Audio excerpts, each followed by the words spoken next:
So my name's John Hooker, we're at the Cornish Arms in sunny Devon in the town of Tavistock. So 10 years ago, my wife Emma and I had the opportunity to run this pub in our hometown of Tavistock. So the quote that came from my wife was, we need our heads seen to if we don't go for it. We had no money whatsoever, so we kind of blagged our way in really. We just literally went for it. We rented out our house, we moved above the pub. I begged my mum to remortgage our house. We borrowed some money off the brewery and then maxed out every single credit card we had. And then that was May 2013 where we started our journey as publicans and as, you know, my dream to run my own restaurant, pub, eating establishment and put my own stamp on my own business.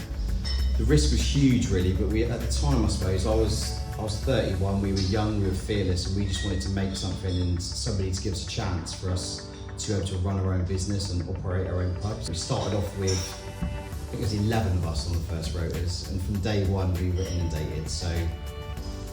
And we were working all the hours, 7 days a week, 20 hours a day. It was carnage really, but we learned as we went along for the first couple of years and built a really good team around us, and here we are, going from strength to strength 10 years on. We shot it for 6 months, it had a full refit, and you know, I've got fond memories of me coming here when I was 18-ish, having a cheeky drink down in Skittle Alley, which is now our beautiful beer garden. Yeah, it was just right place, right time, and stars aligned, and we went for it. So the Cornish Arms is still a pub. We still have really good wet sales. There's still people coming with their dogs, and on a Friday evening we get all the builders in having a cheeky pint, but it's still driven by, obviously I'm a chef operator. It's driven by great quality ingredients, great plates of food, kept really simply. But then also, after 5 years, our first son was born here. This was his first home.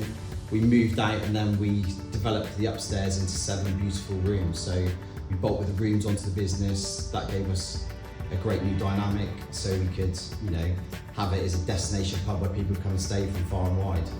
So the food offer at the Cornish is, I mean, first of all, it's driven by flavour and sound cooking technique, but and the great thing I love about the Great British Pub is the shackles are off. You can pretty much do anything in a pub, whether it's a hand-dyed scallop, a prawn cocktail, fish and chips, a gastronomic beef dish, fillet dish, braised cheeks, steamed suet puddings. You know, we've done all of those dishes across the years, and so we stay true to it being a pub offer because we still got the fish and chips, we still do an amazing curry, we still do the most beautiful burger where we make our own clotted green sourdough brioche. So it's a lot of things to a lot of different people, and I suppose the way the business has grown is that we've pushed some of those more gastronomic dishes and we've elevated the food offer, but we still stay true to ourselves as a pub environment by keeping those pub classics in there. Emma and I's intentions are never stopping. We'll always continue to reinvest, we'll always continue to back the team and just make the Cornish Arms the best it can possibly be. You know, without the team, we're nothing. You know, we've got nearly 50 members of staff. It's a big concern for one operation,